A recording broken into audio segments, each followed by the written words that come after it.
Hey everyone, welcome to Geekettes Chat. I am Shirley. Christy, what's good? Happy Halloween! It's Halloween! Yay! And it is Monster Week. Yes. So last week. And in celebration of Monster Week, we decided to dress up some. Yes, I'm a cat. I forgot. Like, let's mention that. And Christy is. You probably can't tell, but I am a warrior. Cute. And I have all the actors signed here. Well, the main actors. Which is actually really cool. Won this in a contest. And I got to meet the actors. What? Anyways. That is amazing. But, yes. So we're reviewing, like, monster type movies. One's a vampire, another one's a zombie. They're both on Netflix. It's Vampires versus the Bronx. And then it's Alive. And so, yeah, let's go into Vampires versus the Bronx. It is directed by Osmani Rodriguez. I hope I said the name right. Did I? I think you got it. Okay. I think it's Oz Rodriguez. Yeah, Oz Rodriguez. And it's basically like an American like horror vampire comedy. It's like, it's a vampire film. And it's set in the Bronx. And basically it's about these group of teenagers who are trying to save this bodega because of gentrification, which is a lot of things that happen in neighborhoods, especially in New York City and everywhere else, of course. But the invaders that are coming in to take over these properties are vampires. And I don't know why I did that. That's okay. That was like I liked it. Okay. It worked for me. And so now not only do they have to fight gentrification in the Bronx neighborhood, they have to fight vampires in real life. So yeah, let's get into it. What did you think about it? I actually really liked it. Aside from the fact that it wasn't scary for me. It wasn't scary at all for me. No, it was funny. It was funny though. It was funny. I liked the social commentary. I actually really enjoyed the social commentary on how the vampires were the people causing the gentrification in the neighborhood. Right. And it's the invaders. The invaders. So it was probably one of the best movies I've seen so far in regards to this social topic, this social issue. So one of the funniest parts, sorry to cut you off. No, that's okay. One of the funny parts was like, I think one of the kids, I think it was Bobby, who's played by Gerard W. Jones III, is telling the main lead, who's Jaden Michael, that's the actor's name, he plays Miguel Martinez, and he's telling him like, oh my god, the vampires are buying all these properties, again, gentrification, changing this neighborhood in the Bronx, and he sees the poster of like all these white people with canvas bags and like going to stores, and he's like, this is how it starts. You see them walking around with canvas bags. And it was funny because it's not funny, but in a sense it was funny but also sad, because it reminded me of the gentrification that happens in our neighborhood, and like you notice like the type of people that move in, and you're like, where the hell did they come from? Like it's like a radical change, so it was kind of funny like listening to that line. Yeah. And it hits you. And it does hit you. But there's a lot of funny moments in the film. I really enjoy the priest. And, at the time I was watching, I was like, who is this priest? Why is he, like, I felt like, yo, this priest is so gangsta, or so, I was like, who is this priest? Turns out to be Method Man. Oh, yes. Yes. He goes by, when he's acting, his name is Cliff Smith. And the priest is Father Jackson. Yeah. And it was just funny. He popped up and it was like, yo, is that Method Man? And he's the priest? Okay. And I like how they shot in these neighborhoods. You see the projects at one point, I think, when they're about to meet up with Luis, who's played by Gregory Diaz IV, and they call him like one of the gang members calls him Puerto Rican Harry Potter, which just made me laugh. And I think they meet up in one of the projects there. Yeah, and just getting that feeling of the culture and the people still in this neighborhood, that sadly with gentrification it goes away. And I think that's one of the commentaries with the film, but they're using the vampires as the invaders as well. Yeah. which makes it more interesting in the horror aspect. And then the guy who plays the bodega owner, which is also from the Bronx. I think the majority of the cast is from the Bronx. I think so. Zoe Saldana comes in on it in the beginning very quickly. I think she's from the Bronx too. She's from New York City. I think she is from the Bronx. And then, I don't know but the bodega guy who was funny, Morrow. he's actually I think he's well known in the Bronx. Yeah, his name is Tony. His name is Tony. He plays. I mean, he goes by the name the Kid Merrill, which is part of the a popular Bronx. I guess I don't know what kind of show it is. I know they do TV shows or something like that. TV show. It's Jesus and Miro. That's the name of the show. And I know them because they interviewed AOC. Okay. Yeah. Yeah, I never heard of them, to be honest. Yeah, so I don't know. But that's cool that they got to interview. I know. Them. I just think that it's great that they got the majority cast from the Bronx. And I'm wondering if Oz Rodriguez, the director, is also from the Bronx, too. Oh, I didn't look that up. He could be. I mean, because I feel like these type of films are, when it comes to social commentaries, sometimes they're really personal in a sense. Right, because it's your personal experience, and then you put that out there in any type of, I guess, genre that you're making. Ergo, like vampire horror film, comedy. So yeah, is that all? I think, to be honest, the ending was abrupt. Like, they didn't know how to end it, and it was just like, all right, we got to end this. It's the Bronx neighborhood people versus the vampires, and it was just like, they, it was but it wasn't bad. It was just like they had to finish it quick or something like that.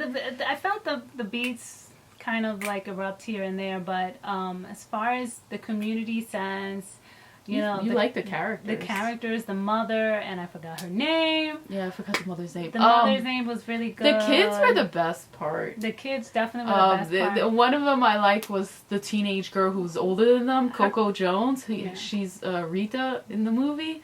And she just knew her facts because she had her mom's Haitian, so she has a Haitian background. So she just knew like everything going on about vampires, about what not to mess with. Like, she just had it down locked, where these kids were just like bumbling around, not knowing really, and they were trying to learn by watching Blade, which was kind of funny. I know. That was cute. They did like this whole like Blade's scene, and then they did a scene that kind of reminded me of The Lost Boys. So that's a film that I definitely recommend. Vampires, The Lost Boys. It's a film from the 80s. This is what this. Yeah, it is. It's so good. This film reminds me of Fright Night and those Lost Boys. Those horror comedy 80s films. Yeah. It kind of reminded me of those, to be honest. And we're talking about the original Fright Night, which is so good. I mean, as far as like horror, scary, and the Lost Boys is also scary too. Right. And I liked Gloria. I was trying to look up for the actress's name, and I couldn't find it, but I should have looked up more. Gloria's the teenage girl from the neighborhood who tells, like, she's like a journalist, basically, or like the newscaster of what's going on in her neighborhood in the Bronx. And she's like, wait a second, what's going on? She has her, like, her Instagram. I remember her lines were so good. Yeah, like, she was so catchy good. And so, like, barely. I liked her, and I liked her fashion. She had this really nice pink pants in the end. I know. Right? When Where did you get that? I was like, yo, Gloria, where you got that from? And then, and her line in the end talking about any invaders who comes mess with the Bronx, don't come mess with us, we'll be here and all that stuff. I'm probably saying the line wrong, but it was like kind of interesting commentary as well, talking about like gentrification and like, but it's funny, they also mentioned a commentary on how the Bronx, in the film, people are disappearing because of the vampires, right? And so at one point, that's the big thing. Someone, I guess, a gang member is attacked by a vampire, and then someone else is Tony. He's kind of like talking about like the police. The police won't go out there to look for them because they're not important. It doesn't matter if he's a gang member or not. So I thought that was very interesting, and it just kind of throughout the film, it was just commentary on the Bronx, the community, and all that stuff. And so how people really go great. Missing, and then police or media won't care, especially if you look a certain way, or especially if you're Black or a Latinx from the community and stuff. Like, it kind of reminded me of the news of those girls that went missing in the Bronx that they went missing around, and they talked about it for like maybe a month, and that was it, and even not much because the media didn't give much news to it. So so it was like kind of commentary about that as well in a sense. So yeah, check it out. It was it's funny. On Netflix. It's a horror film, and it's Halloween, so why not? Oh, and the kid that is the lead, Miguel is his name in the Jaden Michael's the actor. He's just been picked up to play Colin Kaepernick in his life story on Netflix. So that's cool. So. Oh, because this is on Netflix. Yeah, it's on Netflix, so that's funny. Got that connection. He actually looks like him too. That was a good casting choice. The next movie, also on Netflix, as I said, is Alive, and it is a South Korean zombie film. And if you have not seen a zombie film, we recommend them. Yes, they do really especially from Asian films.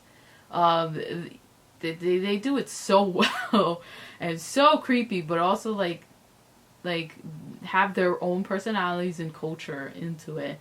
And it's directed by, you could say the name because I'm probably gonna mess it up. Il-hyung, yes. And it stars, the main actor is Yuan, and his character name is Jung. I think it's June. Sorry if I'm messing it up. And then Kim is the co-star. She's the other one, actress. Her name is Park Shin-hye. Park Shin-hye. Sorry, I'm messing up names. I'm trying. Keep it going. So basically, and sorry, and so it's set in Seoul. I think that's the name of the city. City. And so Jun is stuck in this. He's a young man. He's a gamer, streamer. Sorry, I don't know games like that. And so he was playing games, and then he starts to realize, he hears noises, and he starts to realize that a zombie attack is coming, and these people are bugging out and going crazy and eating other people and all that stuff. And so his parents are away with his sister somewhere, and he gets locked in his apartment by himself, and he has no food, and so he's like deserted there alone with all these zombies, or as he thinks. And then Kim comes along as well, who lives in the apartment complex on the other side. And so it's just like this, both of them trying to survive. I think one of the taglines, or the main tagline, is "I must survive," and it talks about this commentary of how your willpower to live. I think, No, that's exactly it. I think. No, I watch a lot of zombie movies. I'm a big zombie fan. I have to say, this is one of the first zombie movies that I've ever seen directed or shot in this way, meaning that it was definitely a different storyline, in which the majority of film is Jun in his apartment, and then towards the end, or maybe later in the middle, we see Kim in her apartment. And I have to mention that my dad thought it was really great direction from the director.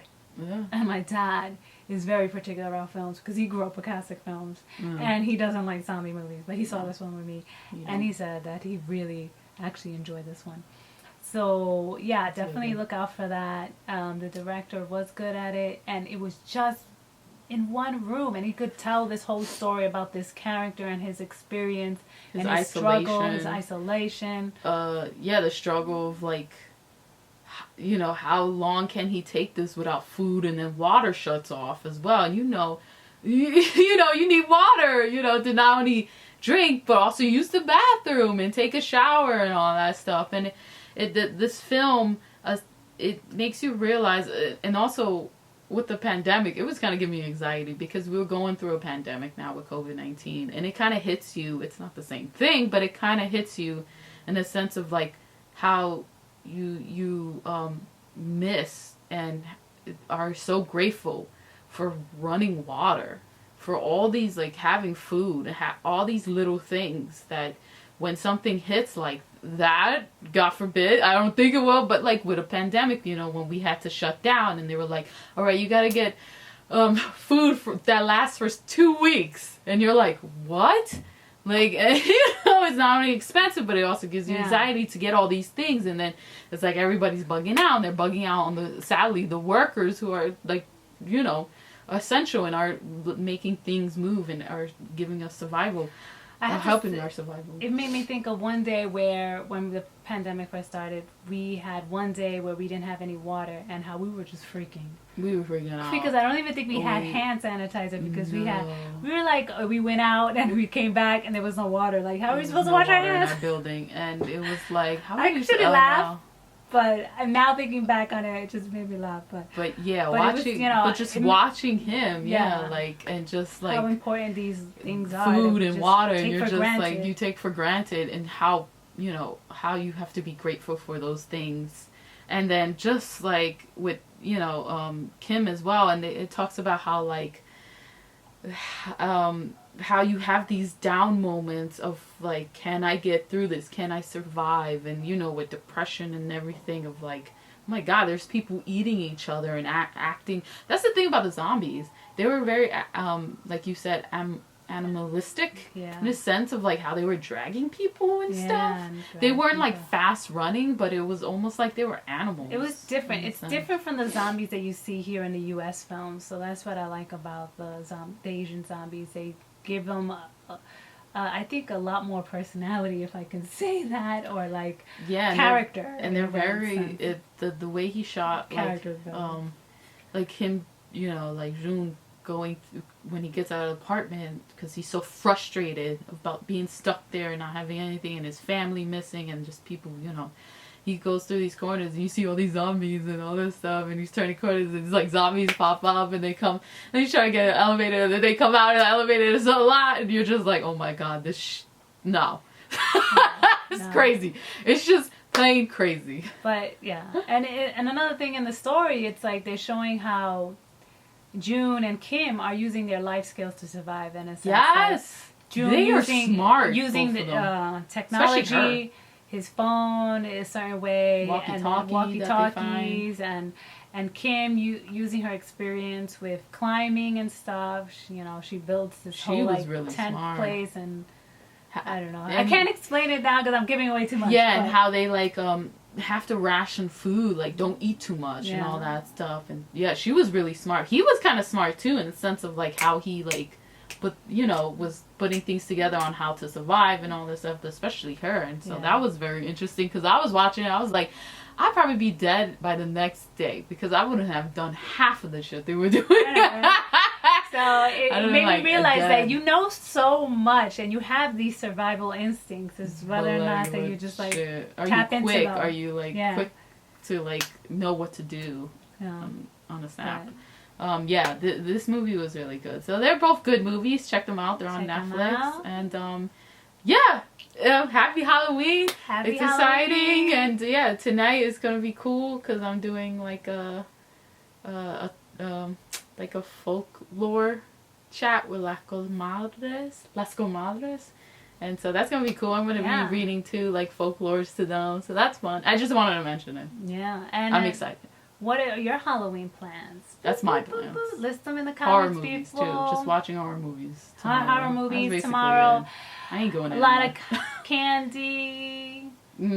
Yeah. Maybe some chips and then. Wait, chips? Hold on. I want some chips. We'll figure that out. But anyways, so we want to thank everyone who's been along for this thank you. October Read journey. And to all the new subscribers, you awesome. Thank you for subscribing. We appreciate all the subscribers. And whoever's like checking out our video, come and subscribe. Come along, because November's gonna be fun too. With our new videos and stuff. November, we're doing another theme. November. It's not. It's going to be classic films, but we're also going to probably be doing newer films just to break it up some, but we're going to be trying to do some and finally classics. Books. Old classics, and books. And books, finally. After how many years I've been saying it. I watched the whole video and I was like, oh, we're going to review books, and we never did it. And finally, I'm like, November, we're going to start reviewing books. Yeah. I think it's going to be called like Geekettes Chat Reading Corner. Oh, cute. Just for fun. I like that. So yeah, thanks. Come along, subscribe, like, write down any horror, like you said, Halloween plans or horror film suggestions, or what's your favorite horror film suggestion? Exactly. And also, please remember to vote. Yes, vote. There, Please go vote. This is important. Please go vote. So yeah, and you can vote early before November 3rd is the voting date. Yes, it is. Okay, so Thank you for watching. Thank you for watching. Take care. Peace. Stay safe.